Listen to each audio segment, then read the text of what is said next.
முருங்கைக்கீரையில் வடையா? வாங்க எப்படி பண்ணுறது பார்க்கலாம். சேனலுக்குள்ளே போகலாமா?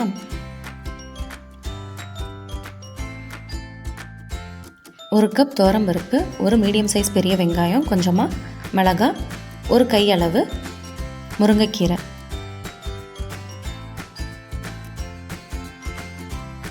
வடை சுடுறதுக்கு வடைப்பருப்பு தான் யூஸ் பண்ணணும். என்கிட்ட வடைப்பருப்பு இல்லை, அதனால் நான் துவரம்பருப்பில் ட்ரை பண்ணியிருக்கேன்.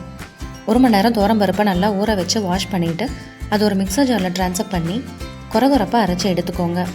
நல்லா பேஸ்ட்டாக அரைக்க வேணாம், வடை வளவலன்னு இருக்கும். ஒரு பவுலில் ட்ரான்ஸ்ஃபர் பண்ணிவிட்டு அது கூட பெரிய வெங்காயம் 3லேருந்து 4 வரமிளகாய் நல்லா கட் பண்ணி அது கூட சேர்த்துக்கோங்க.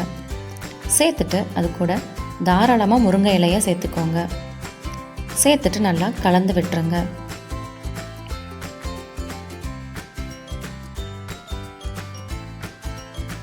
கலந்ததுக்கப்புறமா அதில் தேவையான அளவு உப்பு, கொஞ்சமாக பெருங்காயத்தூள் சேர்த்துட்டு நல்லா அதையும் கலந்து விட்டுருங்க. பிசைஞ்சிட்டு நல்லா ஷேப்பாக தட்டி எடுத்து ஒரு பிளேட்டில் வச்சுக்கோங்க.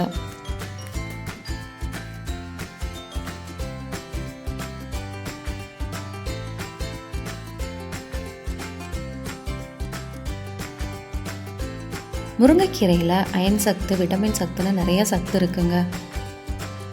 கீரை சாப்பிடாதவங்களுக்கு கூட கடையல் மாதிரி இல்லை இந்த மாதிரி டிஃப்ரெண்ட்டான ரெசிபி நம்ம செஞ்சு கொடுக்கலாம்.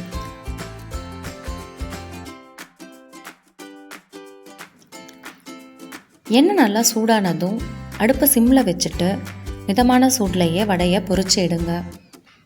முருங்கை இலை சீக்கிரமாக கருகிடும், அதனால் மிதமான சூட்லேயே வடை சுட்டு எடுங்க.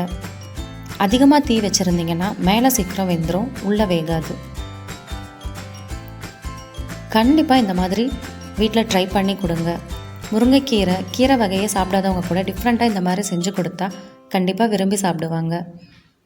இதில் ரொம்ப ரொம்ப அதிகமான சத்து இருக்குங்க. உங்களுக்கே தெரியும், அயன் சத்து இருக்குது, விட்டமின் சத்து இருக்குது. சூப்பரான ஒரு ஸ்நாக்ஸும் கூட. செஞ்சு பார்த்துட்டு எப்படி வந்துச்சுன்னு கண்டிப்பாக கமெண்ட்டில் சொல்லுங்கள். இந்த மாதிரி டிஃப்ரெண்ட்டான ரெசிபி வேணும்னா சேனலை கண்டிப்பாக சப்ஸ்கிரைப் பண்ணிக்கோங்க.